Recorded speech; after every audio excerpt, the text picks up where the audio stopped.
This is the Rum Wadi. Wondering if you lose your sense of direction. That way you are facing south, southeast, north, west, and east, or northeast. It's easy to lose your way here. I lost my way, which was a neat experience, I believe, back in 2000. It was complete darkness and the convoy of cars that we drove ourselves. There were no Bedouins with us, no local guides, nothing. It was pitch black, literally. There was no moon, there was nothing. It was dark before we arrived to our campsite. We were lost for 3 hours, but that was such an experience. It's an experience for me, an experience for the clients.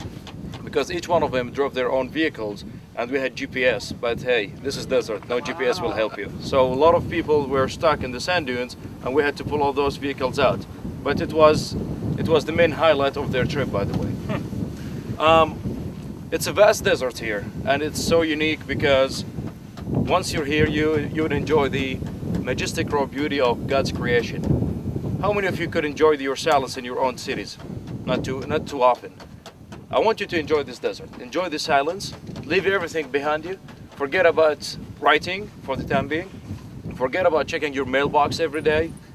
I want you to scatter in this desert. This is the center of this area. It's closed. Don't go too far that you can't see the vehicles no more. I want each one of you to keep silent and to walk in all directions in a circle. Go any directions. You will hear two things. Your breath as you walk and the wind whistling in your ears.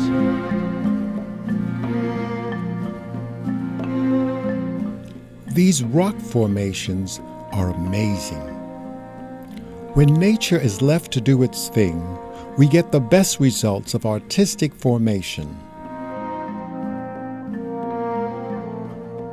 You know, I didn't think I'd like camping out in the desert, but camping out in the Wadi Rum was the most peaceful experience I've ever had. It was just me and silence. So our dinner is being cooked under that pile of sand.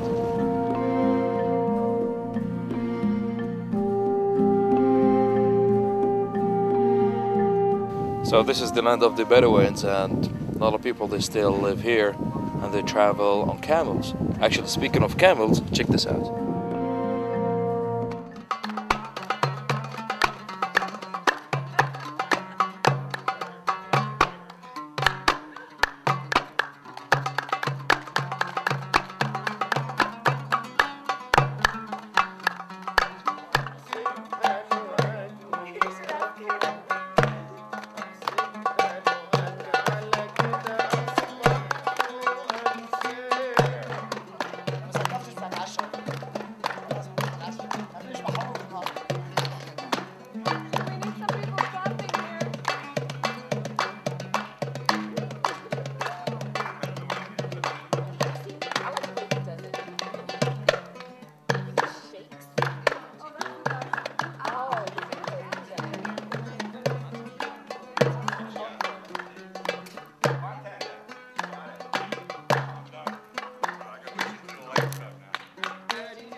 As you know, the magical World Heritage Site is Petra. But you know, Jordan is more than just Petra. It has the wonderful places like Bethany, where Christ was born. So there's a lot of history here, and people get baptized. You know, if you look down there, you can see clearly the soil sediments. Do you see them? Mm-hmm.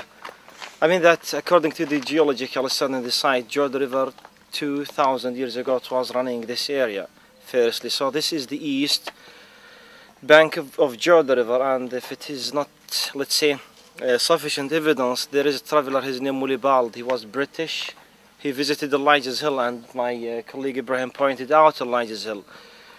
So he tells us in his book that when I visited Elijah's Hill, I found the 20 monks. They prayed and they dwelt one night. Then they went down to Jordan, about 1 Roman mile. There is the place where Jesus, Christ, was baptized by John the Baptist, which means this is a place, and we began the digging here in 1999, and as you see, we discovered the stairs of marble. They start from high area. By the last 2 steps, You can see the soil, or let's say the mud, and under the mud we have a baptism pool used by the people who were coming from Bethlehem up to Mount Nebo. They were praying here in these churches. Other traveler or pilgrim, his name Abbot Daniel, and Abbot Daniel, he was a Russian. We think that he was the last one who visited the site. That was in 1106, and he said there is a chapel. You know the chapel, it means a small church. He said that chapel, it marks the place of the baptism. In 2002, we opened the site officially to the visitors. Before that, Israel was saying that the site of Jesus is in the west bank of the river, but 2002 we received an Israeli delegation. They visited the site here, and what's important, that they listened to us, and in that time they said this is the correct site of the baptism. This is Bethany Beyond the Jordan, and we have to know that we have two villages have the same name. We have Bethany in Jerusalem. You know the place where Mary and Martha were born, or the place where Lazarus raised by Jesus by a miracle. You know, these events happened in Bethany, which is about 3 The kilometers sound you east of hear is Jerusalem. the azan, and it's the call to prayer. We're here at Tabat Saman, and this is a very special place in the desert in Petra. And Petra, as you know, is a UNESCO site. It's a very special place in the desert. It takes you back to nature. The temperature is so hot, it's always refreshing to dip in a pool. We are participating in a Jordanian cooking lesson.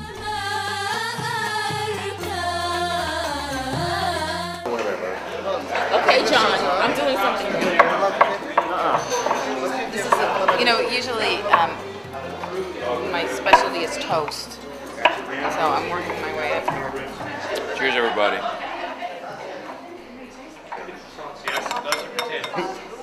What is this? It's rotten. I know, it doesn't. That's great. I don't know. I give you the rotten potato. Oh, you're a lefty. What do we do with this thing here? Cut it Do we out. cut this out? It's edible. It's fine. Really? I'm the new helper in the Petra kitchen, preparing my own Jordanian dish. So watch out, fingers. No? And then I take some more of this? That's Oh, this is easy. Ay, ay, ay, his finger. It's going to be part of the video. Is this good? Yalla, yalla, let's see. Is this good? More? I'll be at this all night. The chef has put me to work as a laborer in the kitchen.